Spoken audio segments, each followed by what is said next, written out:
In your songs, Mr. Blake, you call the church and the government to account and reveal the plight of the poor, such as the chimney sweep and betrayal and the betrayed, like the little black boy.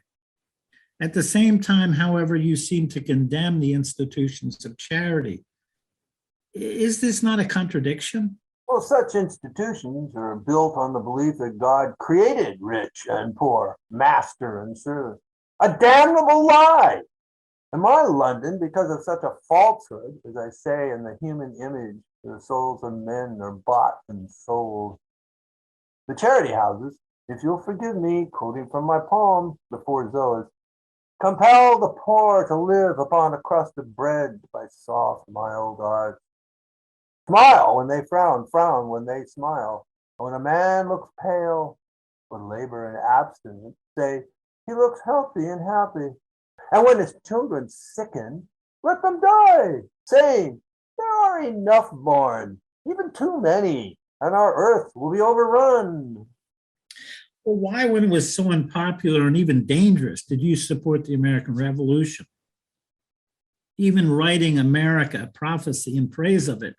And later, the French Revolution, which you also wrote a long poem about, that the publisher, for fear of the government, refused to print at the last hour. I supported liberty, pure and simple. And what is liberty without universal toleration? The English public was deceived in going to war against France. It proved to be a great error. Even though the revolution ultimately ended in tyranny, we had no business interfering. Our business was to end the English oppression increased by this war that systematically undermined the rights of man, such as arbitrary seizure and suspension of the habeas corpus, and caused near economic collapse. Sounds familiar. All men have the right to be free from tyranny and want. And our duty is not to abandon the oppressed and impoverished, and not to dismiss the slave at the mill or condescend to the beggar in the street. Let me recite again from my poem, The Four Zoas.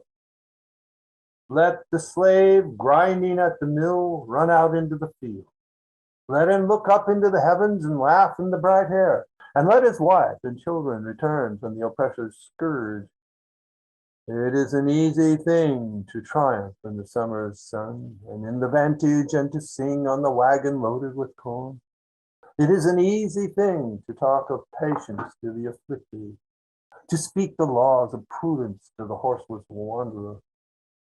Then the groan, the dolor quite forgotten, and the slave grinding at the mill, and the captive in chains, and the poor in the prison, and the soldier in the field, when the shattered bone had laid him groaning among the happy dead. It is an easy thing to rejoice in the tents of prosperity. Thus could I sing and thus rejoice, but it is not so with me.